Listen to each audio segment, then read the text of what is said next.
Na, bahala gid mo din ha. Basta kay ako, ganahan jud ko sa mga construction worker. Kay ngano, sila na ato ang number one fan. Ako lang ba? Or feeling ako kitang tanan naka-experience ana.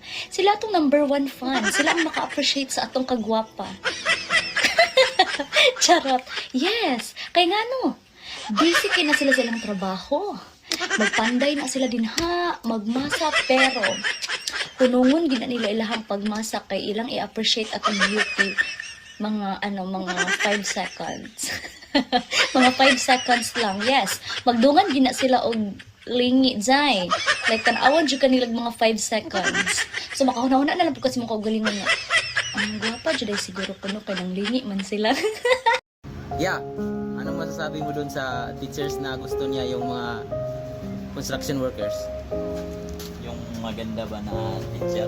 Oo, yung maganda. Unang-una sa lahat, pasalamat ako kay ma'am na teacher. Shout out pala sa iyo, ma'am. Sino yun? Anong pangalan nun? Huwag na natin alamin kung sino yun. Ngayon, masaya ako dahil na naging high moral yung mga construction workers sa kabila ng mga kung ano-anong pinagsasabi ng iba about construction workers. Papasalamat ako kay ma'am. Hindi lang dahil sa construction workers, dahil isa siyang teacher na bayaning buhay. Hindi lang naman OFW o Armed Forces of the Philippines ang bayani.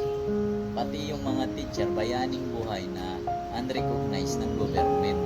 Kaya masaya ako na sa sinabi niya about sa mga construction workers. Shout out ulit sa iyo, ma'am. Ngayon, sad to say, hindi siya yung gusto ng construction workers. Bilang ako, isang construction workers, hindi talaga siya gusto ng mga construction boys.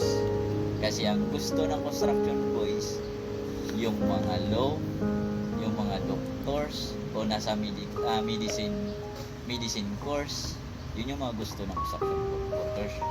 Kasi si ma'am, sila, karamihan sa kanila, lalo na yung mga nasa probinsya, ang nagkakagusto sa nila, yung mga mahal nating tricycle driver, yung mga mahal nating habal-habal driver, dun, yun yung may gusto kanila ma'am.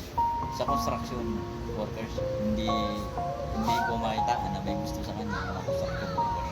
Kasi tulad ng nasabi ko, ang gusto ng construction workers ay yung mga law, doctors o nasa mga medicine course.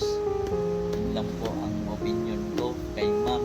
Yun lang po ang masasabi ko kay ma'am. Kasi maliligo na ako, papasok ako sa construction. 9 days na akong hindi nakaligo. Kaya maligo na ako. Salamat.